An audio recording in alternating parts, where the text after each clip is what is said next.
అండి ప్రభు పేరిట అందరికీ వందనాలు. చిన్న సాక్ష్యం గురించి మాట్లాడదాన్ని నేను ఈ వీడియో చేయడం జరుగుతుందండి. నేను దేవుని గురించి వాట్సాప్ స్టేటస్లో దేవుని పాటలు కానీ, దేవుని వాక్యాలు కానీ, దైవజనులు చెప్పే వాక్యాలు స్టేటస్లో పెడతా ఉంటాను. పెట్టినప్పుడు ఏమవుతుందంటే స్టేటస్లో కొంతమంది నా స్నేహితులు, నా కొలీగ్స్, నా ఫ్రెండ్స్ వీళ్ళందరూ తెలిసిన వాళ్ళందరూ అవి స్టేటస్లు చూస్తున్నారు. చూస్తుంటే అంటే నాకు తెలియదు ఆ స్టేటస్ల ప్రభావం వాళ్ళ మీద పడుతుందని.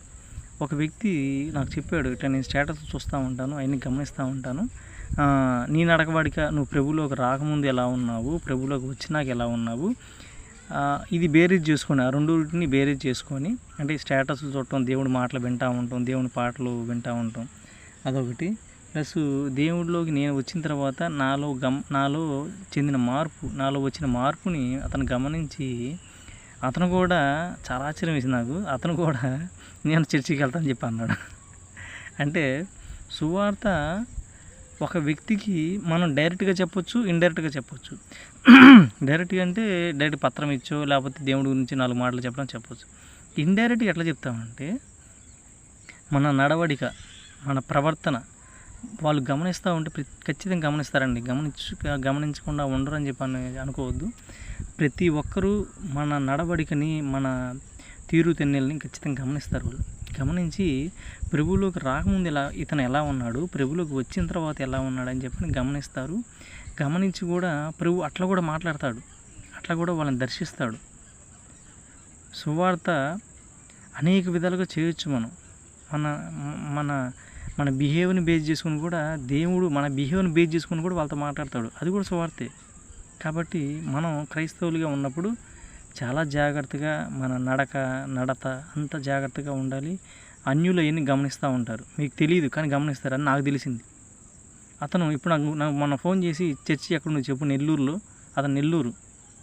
చర్చి నేను వెళ్తానన్నా, ఇట్లా నేను కూడా ఎలా అనిపిస్తుంది అని చెప్పి అన్నాడు. చాలా ఆనందం వేసింది నాకు. అంటే దేవుడు మనం ఏ విధంగా స్వార్థ చేసినా దేవుడు కనెక్ట్ చేసేవాళ్ళని కనెక్ట్ చేస్తాడు.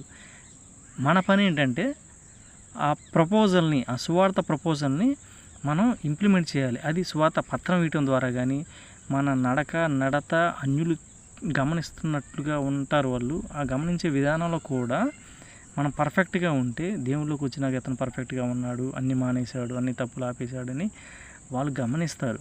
గమనించి ప్రభు అట్లా పట్టుకుంటాడు వాళ్ళని. అది ఇండైరెక్ట్ ప్రాసెస్. డైరెక్ట్ ప్రాసెస్ ఏంటంటే మన సువార్త పత్రం ఇవ్వటం, లేకపోతే సువార్త గురించి, ప్రభు గురించి 4 మాటలు చెప్పడం, అది డైరెక్ట్ ప్రాసెస్. సో మన వంతుగా మన సువార్త చెప్పడం మన వంతు, వాళ్ళని మార్చడం అనేది ప్రభు వారి వంతు. కాబట్టి ఖచ్చితంగా సువార్త చెప్పండి. ఒక దైవజనుడు నాకు చెప్పిన మాట ఏంటంటే, మీరు పత్రాలు ఇస్తూ పోతున్నారు, పత్రాలు ఇచ్చి చెప్పడం వల్ల దేవుడు గురించి వాళ్ళకి తెలిసిద్దా? జస్ట్ ఇచ్చి వెళ్ళిపోతున్నారు మీరు. అతను కూర్చోబెట్టి చెప్పాలి, అది చేయాలి, ఇది చేయాలని చెప్పి అన్నాడు. కానీ ప్రభు వారు మాట అంటాడు, క్రీస్తుని గురించి వినుట వలన విశ్వాసం కలుగుతుంది అని చెప్పి అన్నాడు. క్రీస్తు గురించి మాట మనం చెప్పగలిగితే చాలు, సువార్త అందించగలిగితే చాలు, దేవుడు పట్టుకునే టైంకి వాళ్ళని పట్టుకుంటాడు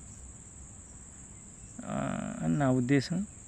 ఖచ్చితంగా మీరందరూ దేవుని సువార్తను ప్రకటించండి. ఏదో విధంగా దేవుడు ఖచ్చితంగా వాళ్ళతో మాట్లాడి వాళ్ళని రక్షిస్తాడు. Praise the lord.